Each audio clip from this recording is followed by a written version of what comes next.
Hello, my name is Crispian Steele-Perkins. I've been a professional trumpeter in London for the past 55 years. I collect and restore and attempt to play instruments from a fairly sizable collection of trumpets, and the 6 instruments I have here relate to the last quarter of the 18th century, by which time the great Baroque arias and obbligati were sort of dying out, and the 2 trumpets with timpani were beginning to form the tonal anchor of the evolving classical orchestra. And this required the instrument to have a complete change of role. It needed to blend with the other instruments and above all to play immaculately in tune with them. That's like the flutes, oboes and clarinets. So the instrument itself hadn't changed very much in the previous 100 years. It was just a bit shorter.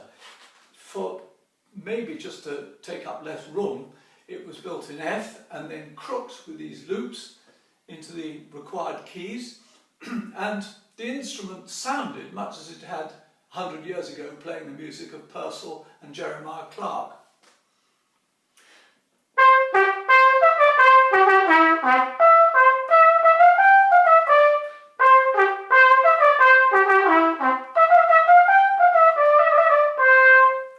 Sort of stuff. But there had been complaints by Charles Burney, the music critic, famously after a performance of Messiah in Westminster Abbey. Let's listen to the first entry of the trumpets.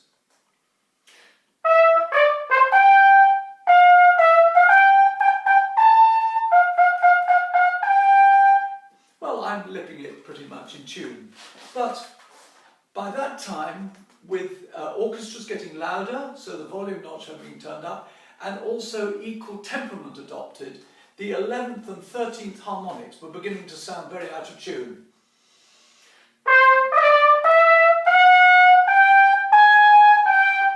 And the way of rectifying that they came up with was a marvellous instrument called the slide trumpet, developed by the principal trumpeter of Drury Lane Theatre and patented first in 1789. The original is in the Utley collection in South Dakota, and this is a very early instrument. It's almost identical with it.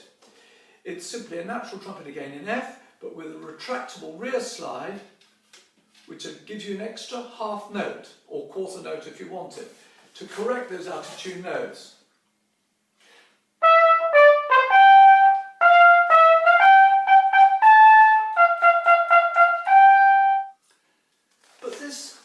Invented instrument, invented incidentally by John Hyde, the principal trumpeter of the Drury Lane Theatre, was also able to fill in some of the notes previously unplayable.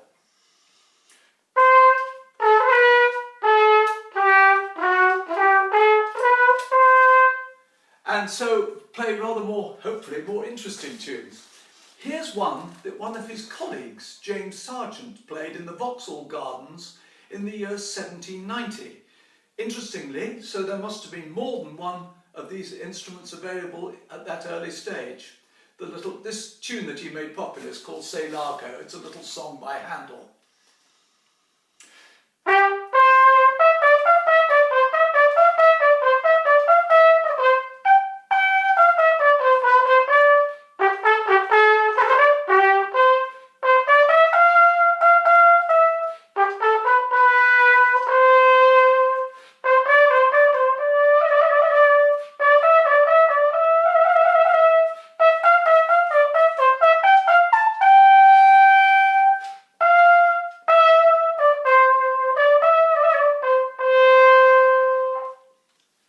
As I say, so that shows that it could play rather more interesting music at last.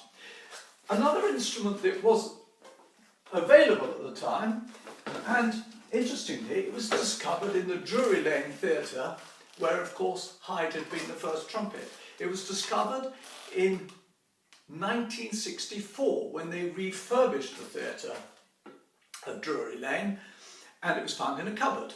Now this is an instrument again by the same maker, John Kohler, at his very earliest address, which is in John Street. He was there between 1780 and 1791. This probably predated that one, but it gets the same note in a different way. It's curled up, as you can see, so in a confined orchestra space or theatre pit, it takes up less room. And you can hand stop it like you do a horn.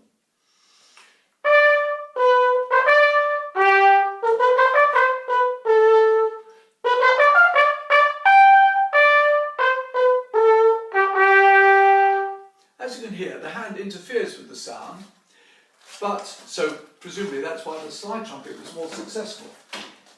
There was one other invention of the time, which I'll show you now. Only one of these survives, and it's in the Museum of London, made in solid silver, and it was made for the private band of King George III, Mad King George.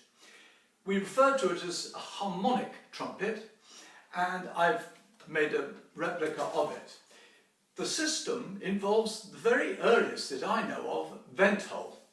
Mounted on a collar, you swivel it round, and that exposes a hole in the tubing. And you hold your finger over that hole and get your normal harmonics.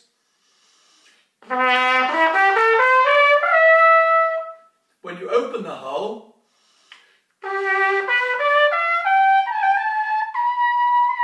they all jump a fifth. Join the two set of harmonics together,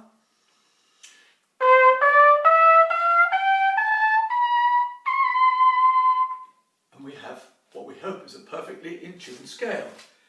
Here's a tune that was very popular at the time as well.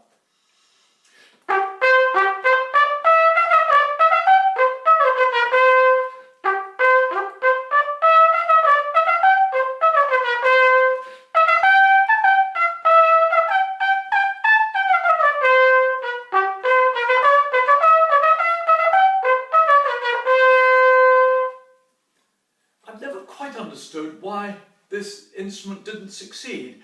I think it was probably because if you insert one of these little tuning shanks, which are called, interestingly, bits, this one is 1 inch long. If you put it in there, that hole is now 1/2 inch out, and so doesn't work properly. Had they thought to adjust the tuning like we do a modern instrument by pulling this yard back and reinstating it, well, it would have worked. So that is another sort of heroic failure. So we persisted in London with these slide trumpets. Here's a slightly later one. This is what my great uncle, Charles de Courcy, went to study when he got a scholarship to the Royal College of Music 100 years later. So it had been in use all that time. He went to study the trumpet. This is a later model by the same firm of Kohler. And it can play a few extra notes.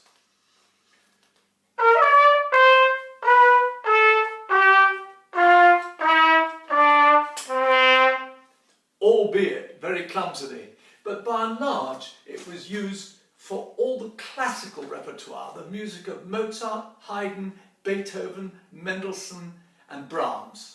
Obviously, for the operas of Verdi and Wagner, valves, which were invented and developed in the 1820s and 1830s, had come in by then. But still, the standard repertoire of Baroque was played on one of these slide trumpets.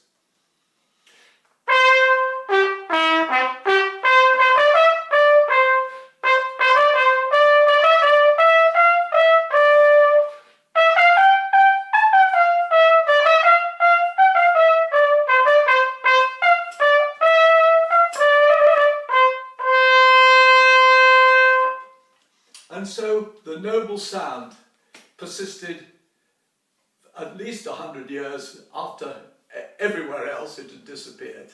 That's the story of the slide trumpet.